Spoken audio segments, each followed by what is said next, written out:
こんにちは、ミニマリスト田中です。地方都市の隅っこで生活費月11万円でゆるく小さく暮らしています。このラジオはミニマリズムで社会のスピードから降りて自分を取り戻すことを大きなテーマに、Kindle 出版で40冊以上の著書を持つミニマリストの僕が、無理しない生き方やミニマルに暮らす方法などについてお話ししています。もし共感できる部分があれば、フォローやコメントなどお待ちしています。今日は、貧しくならずに生活を縮めましたというテーマでお話ししていきます。僕は今、パートナーと2人で小さく暮らしています。僕1人当たりの生活費は月11万円ほどです。持っているものもそれほど多くありません。住んでいる部屋も豪邸ではありません。毎週のように旅行へ行くわけでも、高級なお店で食事をするわけでもありません。こうやって話すとかなり我慢しているように聞こえるかもしれません。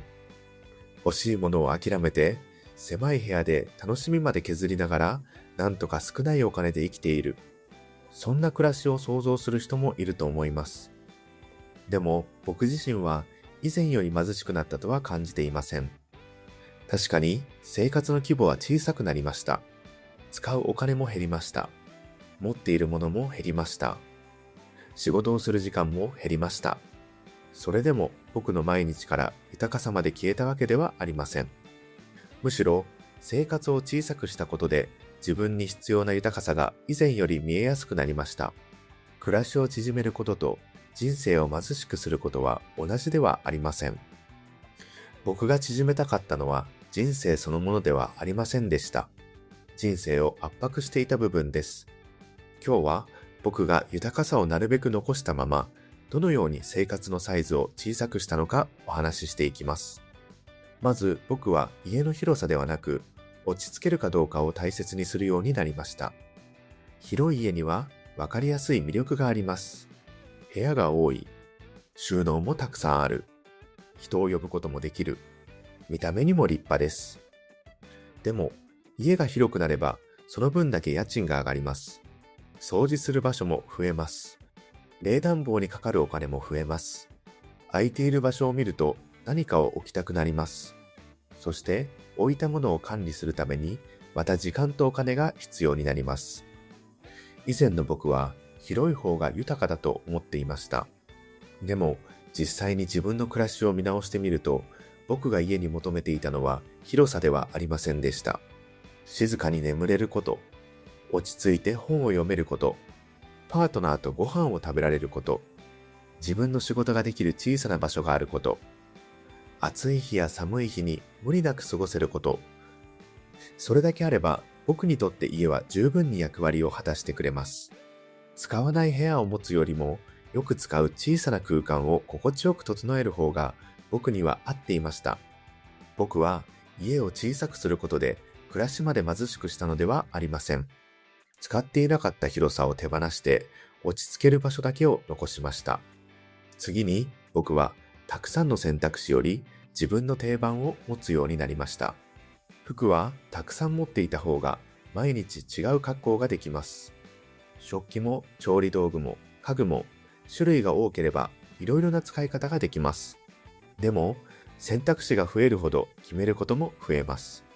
今日は何を着るのか、どのカップを使うのか、どのバッグを持つのか、どの道具を残すのか、一つ一つは小さな判断ですが、それが毎日積み重なると意外と疲れます。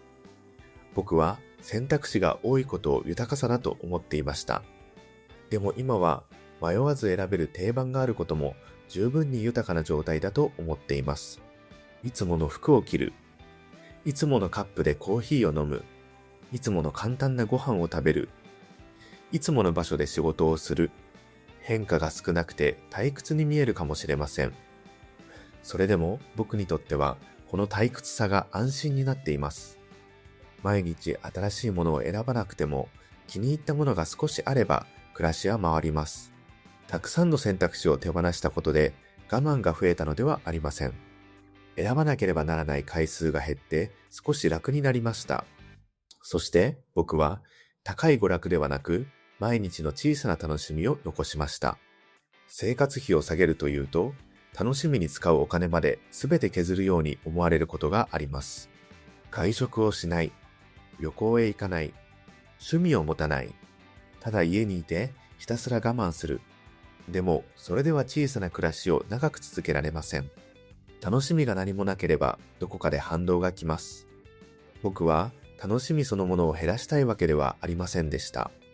楽しむために必要だと思い込んでいた金額を小さくしたかったのです。僕の楽しみはコーヒーを飲むことです。本を読むことです。散歩をすることです。家でラジオや音楽を聴くことです。パートナーと他愛のない話をすることです。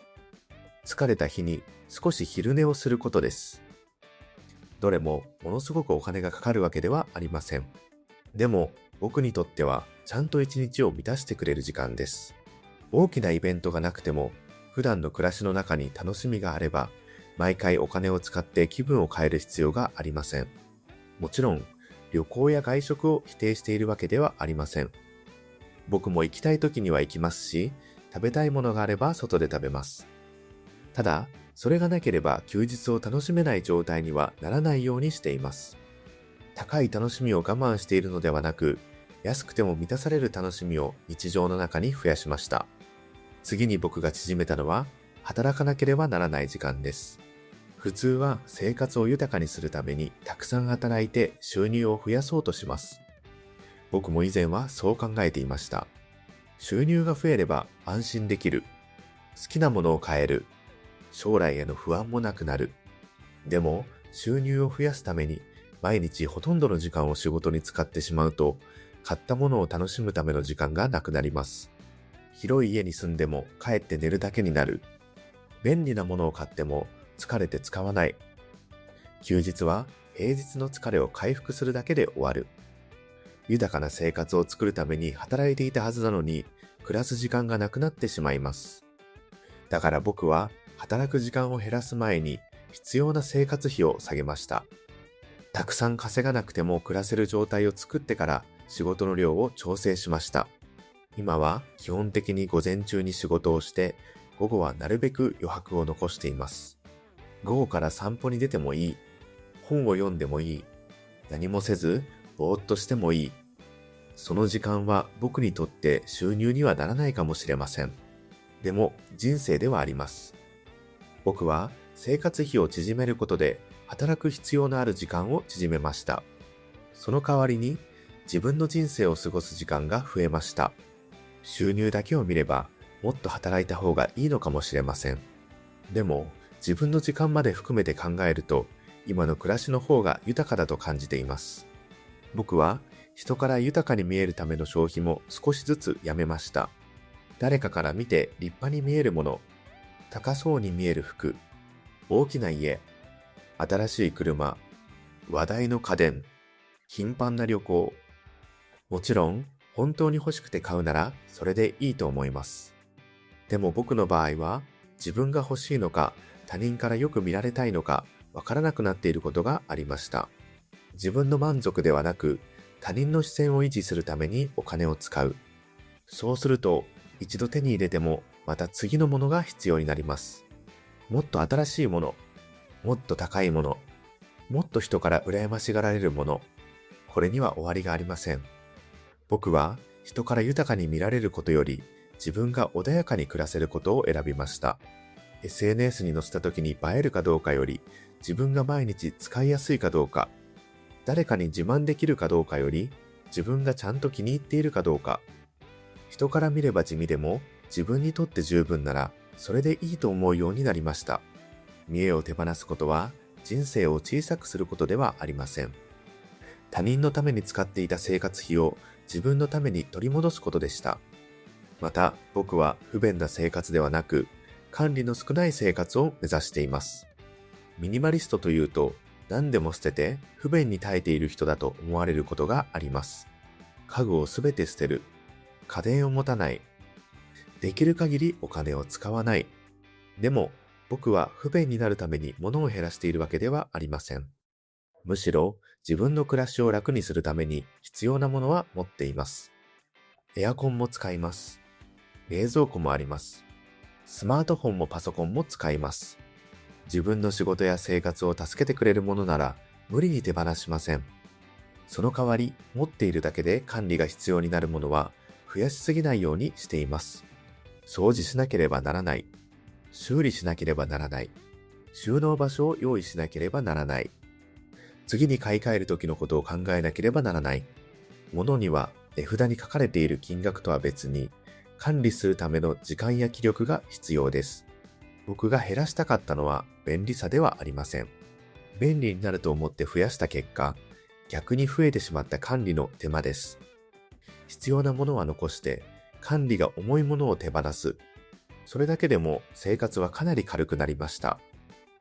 そして僕は減らしたお金を時間と安心へ変えました。生活費を下げると、余ったお金を貯金や投資に回すことができます。急な出費があっても少し対応しやすくなります。収入が落ちた月にもすぐに暮らしが崩れにくくなります。でもそれだけではありません。必要な収入が減れば仕事をする時間も減らせます。嫌な仕事から距離を取れます。体調が悪い日に休みやすくなります。売上が少し下がってもすぐに全てが終わるわけではないと思えます。生活を縮めることで生まれた余白はただの節約額ではありません。それは断るための余白です。休むための余白です。やり直すための余白です。何もしない時間を持つための余白です。僕は生活を縮めることで人生の選択肢まで小さくしたわけではありません。むしろ必要なお金が減ったことで選べる生き方が増えました。たくさん働くこともできる。少しだけ働くこともできる。今日は休むと決めることもできる。新しいことを試すこともできる。うまくいかなければ小さくやり直すこともできる。生活のサイズが小さいほど方向を変えるのは簡単になります。大きな船は簡単には進路を変えられません。でも小さな船ならその日の風や波を見ながら少しずつ方向を調整できます。僕の暮らしもそれに近いと思います。大きくて立派ではないけれど自分の状態に合わせて動かしやすい。体調が悪ければ少し止まる。余裕があれば少し進む。別の場所へ行きたくなれば方向を変える。小さく暮らすことは人生の可能性を閉じることではありません。重たすぎて動けなかった自分の生活をもう一度動かせるサイズに戻すことでした。もちろん生活を小さくすれば必ず幸せになれるわけではありません。ただひたすら切り詰めて食べたいものも食べず必要なものまで我慢していれば暮らしは苦しくなります。安ければ何でもいいわけではありません。狭ければいいわけでもありません。少なければ少ないほど優れているわけでもありません。大切なのは自分が何を残したいのかを知ることだと思います。僕が残したかったのは静かな時間でした。好きな本を書く仕事でした。パートナーと一緒に過ごす時間でした。コーヒーを飲みながらぼーっとする午後でした。体調が悪い時に無理をせず休める暮らしでした。これを守るために必要ではなかった部分を小さくしました。幸せを削ったのではありません。幸せを維持するために必要だと思い込んでいたお金や物や労働を削りました。以前の僕は豊かな暮らしとは足していくことだと思っていました。収入を増やす、部屋を広くする、物を増やす、予定を増やす、できることを増やす。でも増やしたものを維持するためにさらに働かなければならなくなります。働いて疲れたら回復するためにお金を使います。お金を使ったらまた働かなければなりません。気がつくと暮らしを豊かにするために増やしたものが自分の時間を圧迫していました。今の僕は足す前に考えます。これは本当に今の暮らしを豊かにしてくれるのか、それとも維持しなければならないものを増やすだけなのか、新しい何かを増やさなくても今ある暮らしの中にすでに満たされている部分はないか、そう考えるようになってから少ないものでも不足を感じにくくなりました。僕の生活は以前より小さくなりました。でも自分の時間は大きくなりました。持っているものは減りました。でも一つ一つを使う回数は増えました。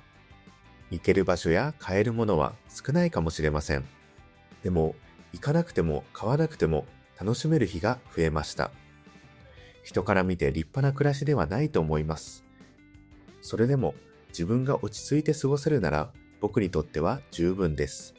最後に今日の話を一言でまとめるなら、僕が縮めたかったのは人生ではありません。人生を圧迫していた部分です。家も持ち物も生活費も小さくなりました。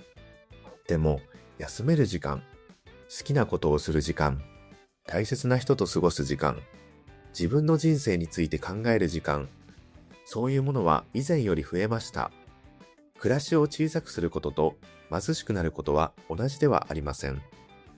自分に必要な豊かさを残したまま、維持する必要のなかった部分だけを縮める。僕はこれからもそんな小さな暮らしを続けていきたいと思います。最後まで聞いていただきありがとうございました。もしこんな暮らし方や考え方に共感していただけたら、概要欄も覗いてみてください。Kindle では40冊以上の本を書いています。ラジオでは話しきれなかったことを文字で読むラジオとして残しています。また、田中クラブという小さなコミュニティも始めました。小さな暮らしの話、人生戦略について、一人ビジネスについてなど何でも話せます。興味のある方は概要欄でご案内しています。それではまた次のラジオでお会いしましょう。ミニマリスト田中でした。バイバイ。